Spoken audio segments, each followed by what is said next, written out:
नमस्कार विद्यार्थी मित्रांनो, माझं नाव प्रशांत सोनुने आणि स्वागत आहे तुमचं माझं YouTube channel IT instructor Prashant वरती. मित्रांनो, तुम्ही ईएसच्या सिरीजला एवढा भरभरून प्रतिसाद दिलेला आहे. प्रत्येक व्हिडिओच्या खाली तुम्ही कमेंट करता की सर आता ईएसचा नेक्स्ट पार्ट घ्या किंवा ईएसचे लेक्चर कंटिन्यू करा. त्यासाठी मी खास तुमच्यासाठी ईएसचे फर्स्ट इयरचे ईएसचे मोस्ट इम्पॉर्टंट एमसीक्यू जे एमसीक्यू या आधी पेपरमध्ये येऊन गेलेले आहेत आणि या नंतर सुद्धा पेपरमध्ये येऊ शकतात अशा एमसीक्यू बद्दल आजच्या व्हिडिओमध्ये आपण डिस्कस करणार आहोत. या सिरीजचा हा पार्ट 3 आहे. या आधीचे 2 पार्ट मी माझ्या युट्यूब चॅनलवरती अपलोड केलेले आहेत. ज्याही विद्यार्थ्यांनी ते पार्ट बघितले नसतील आधी ते बघून घ्या. चला तर आजच्या व्हिडिओला सुरू करूया. बघा, क्वेश्चन नंबर 1 काय म्हणतो आजच्या व्हिडिओचा की in a MS paint in which extension is not supported. जर आता तुम्ही थोडं कम्प्युटर वगैरे वापरलेलं असेल, आता बघा ईएस मध्ये नाही का कम्प्युटरचे जनरल प्रश्न आहेत, जनरल अवेअरनेस वरती कम्प्युटरवरती प्रश्न येतात. तर त्यांनी काय त्याला एमएस पेंट. आता पहिली गोष्ट एमएस पेंट कशासाठी वापरतो आपण? एमएस पेंट वापरत असतो बघा आपण जे कम्प्युटरमध्ये जर तुम्हाला चित्र काढायचं असेल ना, ते चित्र काढण्यासाठी एमएस पेंट वापरतो. जर मॅक्झिमम जणांनी एमएस सीआयटी वगैरे जर का तुम्ही केली असेल किंवा थोडंफार जरी कम्प्युटर आधी तुम्ही कम्प्युटर शिकले असेल तर एमएस पेंट वरती आपण चित्र वगैरे काढण्यासाठी आपण वापरतो. मग या एमएस पेंट वरती अजून फोटोला वगैरे थोडंफार बेसिक एडिट करता येतं, कट करता येतं थोडंफार. तर मग याच्यात कोणतं एक्सटेन्शन काम नाही करत असं विचारलं त्यांनी. आता एक्सटेन्शन म्हणजे काय असतं माहितीये का? फाईलच्या शेवटीचं त्याचं नाही का नाव असतं. जसं तुम्ही एखादं बघा तुमचं आपण म्हणलं ईएस आणि डॉट पीडीएफ असते, म्हणजे याचा अर्थ आपल्याला हे कळून जातं हा काय ही काय एक पीडीएफ फॉर्मॅट आहे. जर समजा ईएस डॉट डीओसी आलं, डीओसी म्हणजे डॉक्युमेंट, याचा अर्थ ही वर्ड फाईल असते. म्हणजे प्रत्येक फाईलचं नाही का वेगवेगळं एक्सटेन्शन असतं. तर एमएस फाईलमध्ये नाही का फक्त जे फोटोवाले सेक्शन आहेत ना ते चालतात. मग जसं पाहिलं तर जेपीईजी तुम्ही बघितलं असेल, जेपीईजी आपल्या जे फोटोचं नाही का एक्सटेन्शन जेपीजी किंवा जेपीईजी मध्ये राहतं. मग जेपीईजी पण वर्ड मध्ये चालतं कारण ते फोटोच आहे. जीआयएफ असतं, जीआयएफ म्हणजे जीआयएफ बघा म्हणजे नाही का एकदम 1 ते 2 सेकंदाचं ते आपलं मीम टाईप आपण बनवतो, म्हणजे 1-2 सेकंदाचा व्हिडिओ टाईप असतं, त्याला पण जीफ म्हणतो, हे पण चालतं. नंतर पीएनजी असतं बघा, पीएनजी म्हणजे असा फॉर्मॅट ज्याच्या बॅकग्राऊंड वगैरे आपण बघा रिमूव्ह करतो. आपण म्हणतो तुमच्या मित्राला की याचा बॅकग्राऊंड रिमूव्ह करून दे, किंवा पीएनजी इमेज असते ती पण काय कशात चालत असते, याच्यामध्ये चालते. मग चालत कोणती नाही, ते चालत नसते बघा. जी डॉक वाली इमेज आहे, डीओसी वाली, ही डॉक वाली इमेज चालत असते वर्ल्ड मध्ये किंवा एक्सेल म्हणजे वर्ल्ड फाईल जी असते ना त्याच्यामध्ये तुम्ही काय करता, काही टाईप करून लेटर वगैरे टाईप करू शकता तिथं. जे तुम्ही प्रोजेक्टचा रिपोर्ट वगैरे एखादे बनवता तर मग त्याच्यामध्ये तो डॉक्युमेंटचा फॉर्मॅट असतो, म्हणून त्याला डीओसी फॉर्मॅट हा पेंट मध्ये चालत नाही. हा कशात चालतो? जे तुम्ही वर्ल्ड फाईल बघितलं असेल ना, वर्ल्ड 2013 वगैरे पीसी मध्ये सॉफ्टवेअर बघता तुम्ही, त्याच्यामध्ये एक्सेल शीट वापरता, पीडीएफ ओपन करता, हे त्याच्यामध्ये डीओसी वाला म्हणजे डॉक्युमेंट वाला फॉर्मॅट चालत असतो. म्हणून या प्रश्नाचा बरोबर उत्तर ऑप्शन नंबर सी. नंतरचा क्वेश्चन बघा, नॅप्स स्टँड फॉर. त्यांनी काय विचारलं नॅप्सचा लॉंग फॉर्म काय? आता जर तुम्ही आयटीआयच्या म्हणजे सेकंड इयर नंतर जे गेले त्यावेळेस आपल्याकडे तुम्ही ऐकलं असेल की अप्रेंटिसशिप करावं लागते आपल्याला.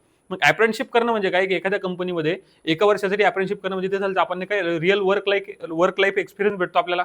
आणि अप्रेंटिसशिप करण्यासाठी नॅशनल लेव्हलचं जे पोर्टल आहे, मी काय सांगितलं, अप्रेंटिसशिप करण्यासाठी नॅशनल लेव्हलचं पोर्टल म्हणजे जे ऑल इंडिया लेव्हलला जर का तुम्हाला समजा इथूच नाही, तुम्हाला इंडियात म्हणजे दुसऱ्या ज्या आपल्या महाराष्ट्राच्या कंपन्या सोडून दुसऱ्या कंपन्यामध्ये ज्या आपल्या पीएसयू वगैरे असतात, ज्या पीएसयू ज्याला म्हणतो पब्लिक सेक्टर अंडरटेकिंग, ज्याही सेंट्रल गव्हर्नमेंटच्या कंपन्या त्याच्यामध्ये करण्यासाठी तुम्हाला नॅप्स अंतर्गत आधी रजिस्ट्रेशन करावं लागतं. मग नॅप्स म्हणजे काय? तर मी सांगितलं लागतात नॅशनल लेव्हलची. तर एन स्टँड करतोय N for national. N for काय? नॅशनल. म्हणजे बघा हा नॅशनल, हा नॅशनल, हा नॅशनल, म्हणजे ऑप्शन नंबर बी आपला कटला पहिलेच. मग ए फॉर असतं अप्रेंटिसशिप, म्हणजे तुम्हाला जी अप्रेंटिसशिप करावं लागते. ए फॉर असतं काय? अप्रेंटिसशिप. म्हणजे बघा हा अप्रेंटिसशिप इथं पण आहे, इथं अपॉइंटमेंट आहे, हा पण कटला, आणि इथं ऍडव्हर्टाइजमेंट आहे म्हणजे हा पण कटला. म्हणजे इथून पुढचा लॉंग फॉर्म जरी तुम्हाला माहिती नसेल तर आपल्याला आपलं ऑलरेडी उत्तर भेटेल. उत्तर काय याचं? Option number A. तरी मी तुम्हाला लॉंग फॉर्म सांगतो. नॅप्स म्हणजे असतं नॅशनल अप्रेंटिसशिप पोर्टल स्कीम. याला आपण काय म्हणतो? नॅप्स म्हणत असतो. आणि याच्याच आता महाराष्ट्र गव्हर्नमेंटचं एक आलं मॅप्स. महाराष्ट्र गव्हर्नमेंटचं आलं मॅप्स, MAPS. आता मॅप्स म्हणजे काय असतं? Maharashtra apprenticeship portal scheme. हे आपल्या महाराष्ट्र गव्हर्नमेंटचं आहे, हे सुद्धा तुम्ही काय करा, लक्षात राहू द्या. नंतर बघा, when someone says thank you we should reply and say. जर तुम्हाला कोणी थँक्यू म्हटलं की तुम्ही काय केलं, तुमच्या एका मित्राला, तुमच्या एका मैत्रिणीला काय पाठवलं, एखादं त्याला काय प्रोजेक्ट वगैरेची फाईल लागत होती किंवा काय करावं लागतं त्याला, नाही का एखाद्या MCQचं उत्तर पाहिजे होतं, त्याने तुम्हाला जर का पाठवलं, तुम्ही त्याला तो तुम्हाला काय म्हणतो किंवा तुम्ही त्याला काय म्हणतो? थँक्यू. मग थँक्यू म्हटल्यानंतर तुम्ही रिटर्न मध्ये काय म्हणायला पाहिजे? एखादा जर तुम्हाला व्यक्ती थँक्यू म्हटला, तुम्ही रिटर्न मध्ये काय म्हणायला पाहिजे? हा MCQ आपण पहिल्या पार्टमध्ये सुद्धा डिस्कस केला होता आणि हा MCQ पेपरमध्ये आलेला आहे. बघा, जेव्हा कोणी तुम्हाला काय म्हणतं थँक्यू, तुम्ही काय म्हणायला पाहिजे? थँक्यू रिटर्न लगेच त्याला थँक्यू म्हणणार का? नाही, थँक्यू म्हटल्यानंतर थँक्यू नाही म्हणायला पाहिजे. तो तुम्हाला थँक्यू म्हणून आणि तुम्ही त्याला बाय बाय म्हणून राहिले, हे पण चांगलं नाही. आणि मी तुम्हाला सांगितलं की ईएस सॉल्व्ह करताना आपण लय चांगली व्यक्ती असं काय करायचं, अज्युम करायचं. तो तुम्हाला थँक्यू म्हणतो, तुम्ही त्याला विचारले तू कसा आहे, हे पण बरोबर वाटतं का रे? नाही वाटत. हे ऐकायलाही बरोबर वाटत नाही, बोलायलाही बरोबर वाटत नाही. जर एखादा तुम्हाला थँक्यू म्हटलं, तुम्ही काय म्हणणार त्याला? यू आर वेलकम, म्हणजे तुझं काय स्वागत आहे बाबा, यू आर वेलकम असं म्हणतो आपण. म्हणजे ऑप्शन नंबर डी काय राहणार या प्रश्नाचं बरोबर उत्तर राहणार आहे. बघा, ईएस जर बघायला गेलं तुम्ही, ईएस हा जनरल लाईफ सब्जेक्ट आहे. म्हणजे तुम्ही जनरल लाईफमध्ये कसं वागता, प्रोफेशनल लाईफमध्ये थोडंफार कसं वागतं, याच्यावरती डिपेंड करत असतो तुम्हाला एमसीक्यू तुम्ही कसे सॉल्व्ह करणार आहे. नंतरचा क्वेश्चन बघा, which is the following should avoided during the probing. आता प्रोबिंग करताना म्हणजे समजा आपण विचार केला, समजा तुम्ही काय करू लागले, ग्राहकाची एखादी तपासणी करून, एखादा ग्राहक आहे, कस्टमर आहे तुमच्याकडे आलेला, आणि त्याची तुम्ही काहीतरी तपासणी करू लागले किंवा त्याची माहिती घ्यायची, तुम्ही काय नाही करायला पाहिजे असं त्यांनी विचारलं, काय काय अवॉइड करायला पाहिजे. मग मी तुम्हाला ते सांगितलं काय अवॉइड करायला पाहिजे रे. अवॉइड करायला पाहिजे, जर समजा तुम्ही एखादी चांगली व्यक्ती असाल तर तुम्ही काय करणार. बघा, पुनरावृत्ती करणार. जर त्या एखाद्या ग्राहकाला एखादी गोष्ट समजली नाही, समजा मीच सांगतो तुम्हाला, तुम्ही समजा माझ्याकडे क्लास करत आहे, मग जर एखादी गोष्ट मला म्हणजे तुम्हाला नाही समजली, मी तुम्ही रिपीट सांगतो, हे करायला पाहिजे, मी रिपीट सांगायला पाहिजे, समराईज करायला पाहिजे, म्हणजे सारांश द्यायला पाहिजे. म्हणजे आपण बघा, मी प्रत्येक व्हिडिओ झाल्यानंतर व्हिडिओच्या शेवटी सांगतो, आज आपण हे लेक्चर, या लेक्चरमध्ये हे बघितलं, किंवा रिव्हिजन टाईप जे आपल्याला काय म्हणजे पूर्ण लेक्चरला काय करतो, समराईज करतो. समराईज पण करायला पाहिजे, म्हणजे ग्राहकाला आपण एखादी गोष्ट नाही समजली, रिपीट सांगायला पाहिजे, किंवा त्याला पुन्हा एकदा पूर्ण नाही का एकदम शॉर्टमध्ये समराईज करून सुद्धा सांगायला पाहिजे. आणि सोबत जो तो म्हणतो तेही लिसन केअरफुली, म्हणजे व्यवस्थितपणे ऐकायला सुद्धा पाहिजे. ह्या तिन्ही गोष्टी आपण करायला पाहिजे. पण बघा, इंटरप्टिंग टू द कस्टमर, म्हणजे कस्टमर काहीतरी सांगून राहिला तुम्हाला, इम्पॉर्टंट काहीतरी बोलत आहे, आणि तुम्ही त्याला ग्राहकाला अडथळा मग म्हणतच त्याला काहीतरी इंटरप्ट करून राहिले, त्याला बोलून राहिले, हे आपण करायला पाहिजे का? तर नाही करायला पाहिजे. हे एक चांगल्या व्यक्तीचं लक्षण नाहीये. पण त्यांनी तेच विचारलं की खालीलपैकी काय नाही करायला पाहिजे. ऑप्शन नंबर ए, एखाद्याला तुम्ही इंटरप्ट नाही करायला पाहिजे. म्हणजे ऑप्शन नंबर ए या प्रश्नाचं करणार बरोबर उत्तर राहणार. नंतरचा क्वेश्चन बघा, क्वेश्चन नंबर 5 काय म्हणतो, समवन इज ट्रीटेड, काय सांगितलं, डिफरन्शियली ऑन देअर स्किन कलर. नंतर त्याच्या इन्कम, म्हणजे कुणालाही त्याच्या त्वचेचा रंग किंवा उत्पन्न यावरून वागणूक दिली जाते. मग याला आपण काय म्हणतो. बघा, तुम्ही एखाद्या व्यक्तीला चिडवता की बाबा तू काळा आहे, तू गोरा आहे, किंवा एखादा एकदम भुरा असेल, तुम्ही तो मीम बघितला असेल बघा त्या भुऱ्याचं, त्याला सगळेजण भुरे भुरे म्हणते. का बरं? कारण ते एकदम तो इंग्रजासारखा दिसतो. किंवा एखादा खूप व्यक्ती काळा असेल, तुम्ही त्याला त्याच्या रंगावरून चिडवता. किंवा एखादा गरीब असेल तर त्याला काय म्हणता, गरीब, म्हणजे त्याच्या पैशावरून चिडवता. किंवा त्याला कोणत्याही एखाद्या गोष्टी, एखादा अपंग मित्र असेल आपला, त्याला अपंग मित्राला आपण चिडवतो काहीतरी, मग त्याला असं वेगळी ट्रीटमेंट देणं, काय सांगितलं मी तुम्हाला, त्याला अशी वेगळी ट्रीटमेंट देणं, याला काय म्हणतात माहितीये का? याला भेदभाव करणं म्हणतात आपल्या भाषेत. याला भेदभाव करणं म्हणते. भेदभाव करण्यालाच इंग्लिशमध्ये काय म्हणत असतो आपण, डिस्क्रिमिनेशन म्हणत असतो.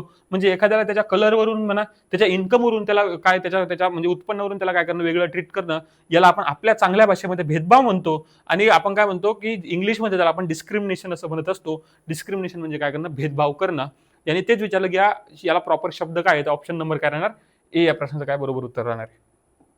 नंतर बघा, question number 6, in MS Excel collection of worksheet is also known as. MS Excel, आता पहिली गोष्ट, MS एक्सेल आपण कशासाठी वापरतो, तुम्ही घेत असेल डेटा एंट्री वगैरे करण्यासाठी, किंवा आपण ज्याच्यामध्ये नंबर ऑफ कॉलम मध्ये नंबर ऑफ सेल असतात, आपण बघा त्याच्यात डेटा वगैरे एंटर करून त्याला MS एक्सेल म्हणतो. मग त्यांचं म्हणणं काय की MS एक्सेल मध्ये जे कलेक्शन ऑफ वर्कशीट असतं, एक वर्कशीट तुम्ही खाली बघितलं वर्कशीट असतात, त्या कलेक्शनला आपण नेमकं काय म्हणतो. तर याचं टेक्निकल उत्तर आहे, सरळ लक्षात येऊ द्या. जी ही वर्कशीट असतो ना, वर्कशीटलाच आपण वर्कबुक सुद्धा म्हणत असतो. म्हणजे ऑप्शन नंबर बी काय राहणार, या प्रश्नाचं बरोबर उत्तर राहणार आहे. सरळ लक्षात ठेवा, वर्कशीट, MS एक्सेल मध्ये जे कलेक्शन ऑफ वर्कशीट म्हणजे नंबर ऑफ वर्कशीट असतात, त्याला आपण काय म्हणत असतो, वर्कबुक असं म्हणतो. म्हणजे ऑप्शन नंबर बी काय राहणार, या प्रश्नाचं बरोबर उत्तर राहणार आहे. नंतर बघा, question number 7, what is the action should be taken after getting to know customer suggestion.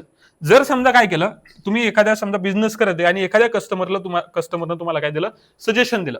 आता एक्झाम्पल आपलंच पकडू की समजा काय केलं, आपण ESचं लेक्चर घेतलं, मग तुम्ही काय केलं, समजा ऍज अ कस्टमर, किंवा मी तुमचा क्लास घेतो, माझ्याकडे क्लास जर लावला असता, तर मग तुम्ही काय करणार, मला काय करणार, सजेशन दिलं समजा की सर तुम्ही एकदम फास्ट बोलता, किंवा सर आपण खूप स्लो चाललो, किंवा सर म्हणजे हा MCQ थोडे जास्त एक्सप्लेन करत जा, किंवा सर एक्सप्लेनेशन थोडं कमी होत जा. म्हणजे तुम्ही मला फीडबॅक दिला, तुम्ही मला सजेशन दिलं. तर मग हे सजेशन भेटल्यानंतर मी काय करायला पाहिजे रे, मी काय करायला, बघा ऍक्ट आज करायला पाहिजे, तुम्हाला पहिले सजेशनला विचारायला पाहिजे, मग सजेशननुसार वागायला पाहिजे आणि कॅटेगराईज करायला पाहिजे का.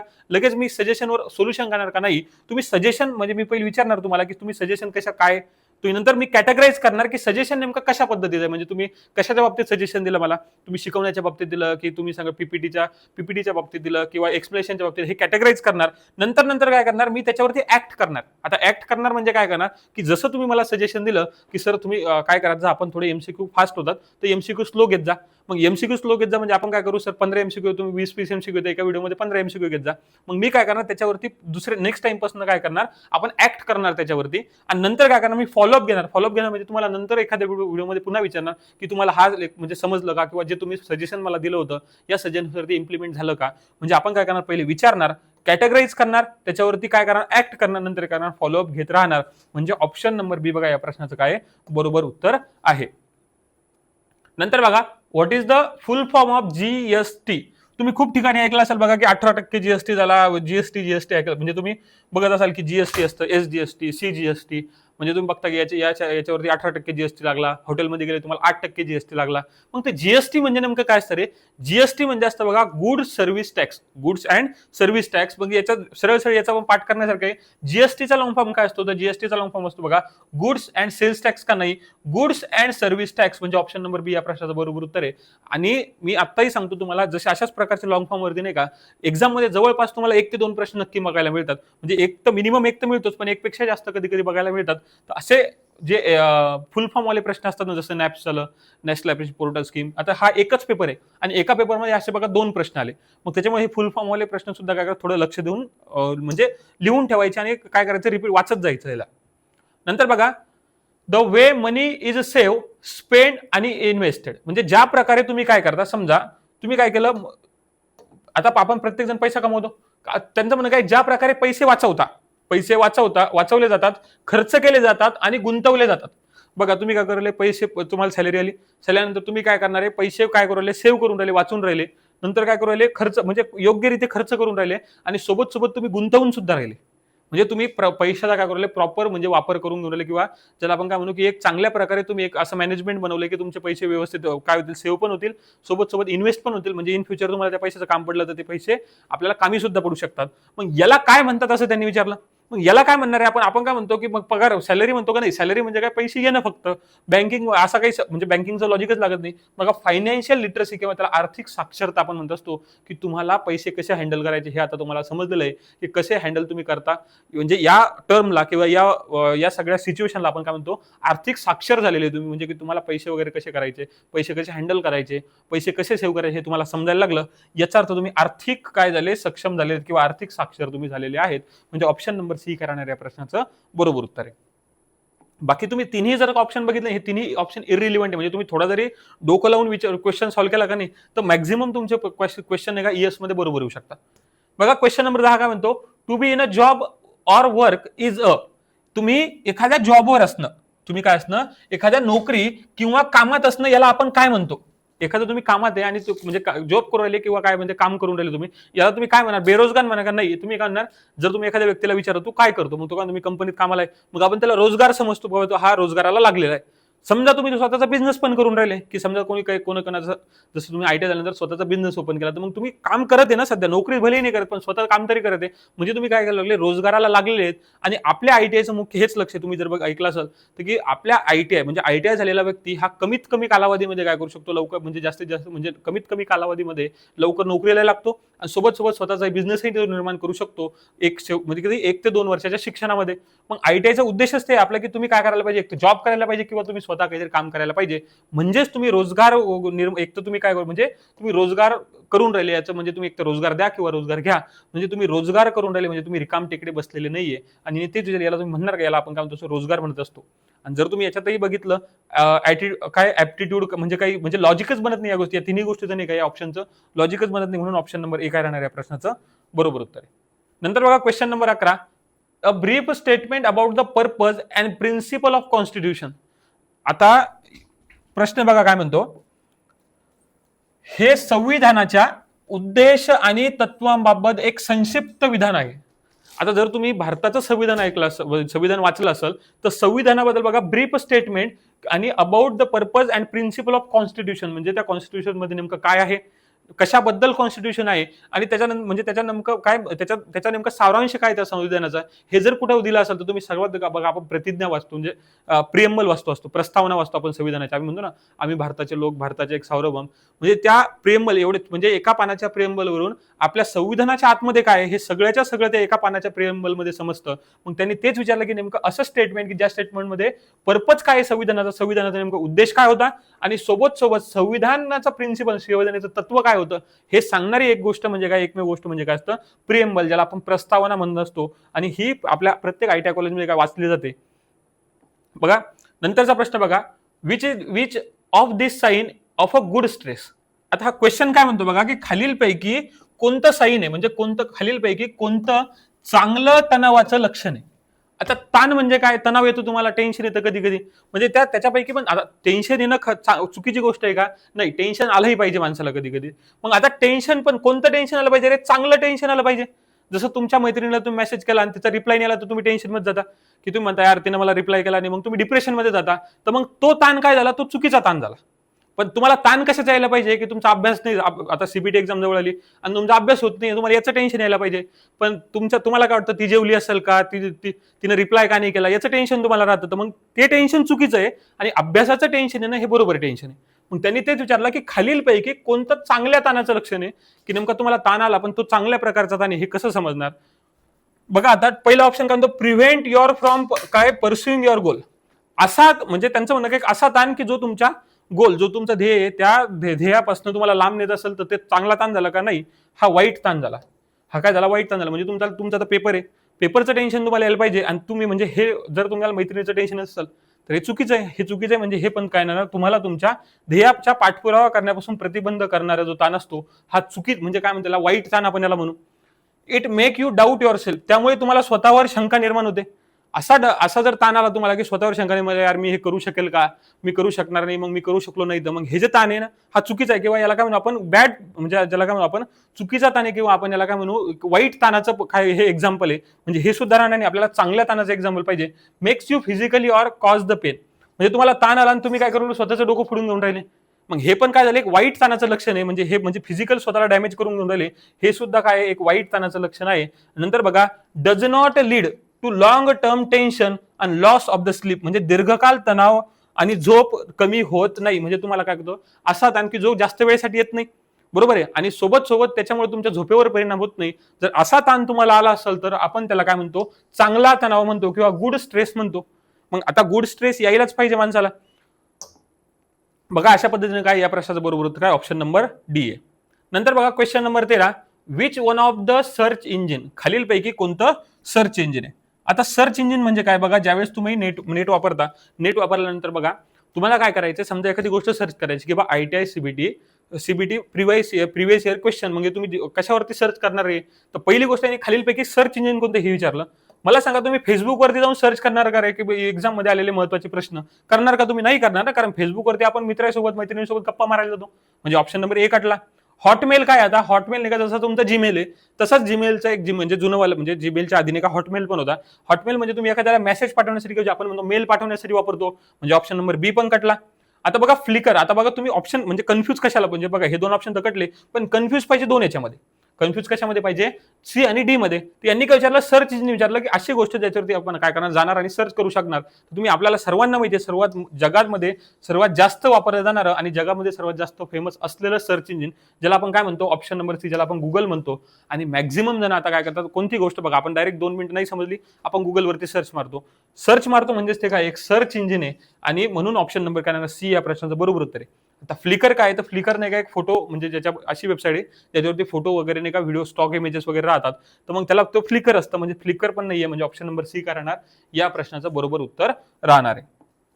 नंतर बघा question number 14 which of the following website are not popular for finding the job. खालीलपैकी कोणती वेबसाईट ही जॉब फाइंड करण्यासाठी किंवा नोकरी शोधण्यासाठी काय नाहीये व्यवस्थित किंवा बनलेलीच नाही त्याच्यासाठी बनलेलीच नाहीये किंवा लोकप्रिय नाहीये. जर तुम्ही आता बघितलं अलीकडच्या काळामध्ये नाही का ही गोष्ट ना जर जेवढे जण मोबाईल वापरतात ना तुम्ही तेवढ्या सगळ्या याचं उत्तर यायला पाहिजे. आता काय यायला पाहिजे याचं उत्तर सांगतो मी तुम्हाला. बघा तुम्ही अलीकडे सगळ्यात बघा तुम्ही युट्यूबवरती राहा तुम्ही फेसबुकवरती जा लिंक्डइनच्या ऍड राहतात की तुम्हाला तुमच्या मनासारखी नोकरी मिळायची, लिंक्डइनवर प्रोफाईल बनवा. इथं हजारो कंपन्या आहेत. म्हणजे लिंक्डइन पण आपण लिंक इन कशासाठी वापरतो, नोकरी शोधण्यासाठी वापरतो. नंतर बघा, आता हे जरी Naukri.com आहे, आता हे पण सगळ्याला म्हणजे नावातच नोकरी रे, तीच गोष्ट आपण नोकरी शोधण्यासाठी पण वापरणार, म्हणजे Naukri.com पण आपण वापरणार. नंतर बघा Twitter.com, जर तुम्ही ऐकलं असेल, तुम्हाला थोडे जरी तुम्ही अपडेटेड असेल ना, तर ट्विटरवरती लोक काय करतात, जसं इंस्टाग्रामवरती आपण पोस्ट करतो ना, की बाबा आज हे झालं, कोणी लोक मोठमोठे नेते तिथं काय करतात, त्यांच्या गोष्टी पोस्ट करतात. तर ही ट्विटर नोकरी शोधण्यासाठी आहे का नाही. ट्विटर हा एक सोशल मीडिया प्लॅटफॉर्म आहे. कसा प्लॅटफॉर्म आहे हा, सोशल मीडिया प्लॅटफॉर्म आहे. जसं तुमचं इंस्टाग्राम आहे, जसं तुमचं फेसबुक आहे, तसाच काय ट्विटर एक सोशल मीडिया प्लॅटफॉर्म आहे. आणि सोशल मीडिया प्लॅटफॉर्मवर लोक नोकरी शोधायसाठी येत नसते, टाइमपास करायसाठी येते. मग तसंच ऑप्शन नंबर डी बघा, या प्रश्नाचं बरोबर उत्तर आहे. आणि त्यांनी सुद्धा काय विचारलं होतं, की खालीलपैकी कोणती पॉप्युलर नाहीये नोकरी शोधण्यासाठी. तर ऑप्शन नंबर डी ट्विटर आहे ना, हा ट्विटर पॉप्युलर नाहीये नोकरी शोधण्यासाठी. मग तुम्ही म्हणसाल सर हे शेरॉस काय आहे, तर शेरॉस.com नाही का, ही एक अशी कंपनी आहे, म्हणजे अशी वेबसाईट आहे, ही लिंक्डइन किंवा Naukri.com सारखीच आहे, फक्त याच्यामध्ये नाही का स्पेशलाइज ज्या महिला असतात, त्या महिलांना चांगल्या प्रकारे नोकरी शोधून देण्याचं काम ही शेरॉस.com करते. तर ही जरी माहित नसेल तरी सोडा, पण तुम्हाला ट्विटर माहिती आहे ना, आपलं ट्विटर आपण कशासाठी वापरतो, ट्विटर हा सोशल मीडिया प्लॅटफॉर्म आहे. आणि म्हणून याचं उत्तर काय, ऑप्शन नंबर डी राहणार. नंतरचा क्वेश्चन बघा, गेस्चर सांगितलं नाही, गेस्चर म्हणजे तुमचा हावभाव. बघा तुम्ही ब्रिक्स काय सांगितलं, ब्रिक्स आणि इरिकेट वॉकिंग म्हणजे तुम्ही एकदम व्यवस्थित, म्हणजे ताट एकदम काय म्हणते, चांगल्या स्पीडनं आणि ताट म्हणजे वर एकदम सिना चौडा करके चल रहे हो. म्हणजे काय झालं, इरिकेट वॉकिंग म्हणजे एकदम ताटपणाने चालणं. जर असं तुम्ही चालत असाल तर त्यांचं म्हणणं हे गेस्चर नेमकं कसं असतं. गेस्चर म्हणजे काय, तुमचा हावभाव. आणि ब्रिक्स अँड इरिकेट वॉकिंग म्हणजे तुम्ही काय करू राहिले, एकदम फास्ट आणि काय एकदम म्हणजे काय म्हणलं, एकदम ताट मानेनं चालून राहिले. मग तुम्हाला असं हे जर असं कोणी तुमच्या समोर आलं, तुम्ही त्याला काय म्हणसाल, कंटाळवाने म्हणाल, तो फ्रीडम म्हणजे बोर आहे करतो नाहीये, असुरक्षित वाटतं तुम्हाला, नाही वाटत, डिफेन्सिव्ह पण नाहीये, कॉन्फिडंट येतो. आपण काय म्हणतो, तो एकदम बघा भिला नाही, तो डायरेक्ट म्हणजे आपण मदत एखादा जो व्यक्ती आला, एकदम समोर आला, तुमच्यासमोर एकदम व्यवस्थित बोलला आणि चालेल, तुम्ही काय म्हणता की तो कॉन्फिडंट वाटला, म्हणजे तो कॉन्फिडंट, त्याच्यामध्ये तुम्हाला आत्मविश्वास वाटला. आणि असं गेस्चर जे असतं ना, ज्या गेस्चरमध्ये तुम्ही एकदम व्यवस्थित फास्ट चालता आणि सोबत एकदम ताट मान करून जर चालत असाल, तर समजून घ्यायचं तुम्ही कसं कॉन्फिडंट बनतात हो. त्याच्यामुळे ऑप्शन नंबर डी राहणार प्रश्नाचं बरोबर उत्तर राहणार आहे. बघा, अशा पद्धतीने आपण आजच्या लेक्चरमध्ये प्रश्न 15 प्रश्न डिस्कस केले. तर या 15 प्रश्नापैकी मॅक्झिमम नाही, हे सगळेच्या सगळे प्रश्न एका PYQ आहेत, की मागं क्वेश्चन एक्झाम मध्ये आलेले आहेत आणि रिपीटेटिव्ह आलेले आहेत. म्हणजे असंच नाही की एक एक्झाम मध्ये आले पुन्हा आलेच नाही. म्हणजे हे प्रश्न याच्या आतापर्यंत आपण जवळपास 45 प्रश्न झाले असतील आपले, 15 असं टोटल 45 प्रश्न जे आतापर्यंत आपण डिस्कस केले. आणि हे सगळेच्या सगळे मोस्ट इम्पॉर्टंट MCQ आहेत, जे की एक्झाम मध्ये आलेले आहेत आणि एक्झाम मध्ये येऊ पण शकतात. अशीच आपली सिरीज इथून पुढे जर कंटिन्यू करायची असेल तर या व्हिडिओला लाईक करा. या व्हिडिओला नक्की तुमच्या मित्रांजवळ जास्तीत जास्त मित्रांपर्यंत शेअर करा आणि त्यांनाही समजू द्या की ESची तयारी नेमकी कशी करायला पाहिजे. हा व्हिडिओ तुम्हाला आवडला असेल त्या व्हिडिओला लाईक करा. जर अशाच पद्धतीची व्हिडिओ अजून जर तुम्हाला पाहिजे असेल तर चॅनलला सबस्क्राईब करून ठेवा आणि खाली कमेंट करून नक्की सांगा की आपल्याला ही सिरीज कंटिन्यू ठेवायची का नाही ठेवायची. तसंच हा व्हिडिओ नक्की शेअर करा. मी सांगितलं तुम्हाला तुमच्या मित्रांसोबत शेअर करा. भेटूया आपण एका नवीन व्हिडिओमध्ये, नवीन टॉपिकमध्ये. धन्यवाद.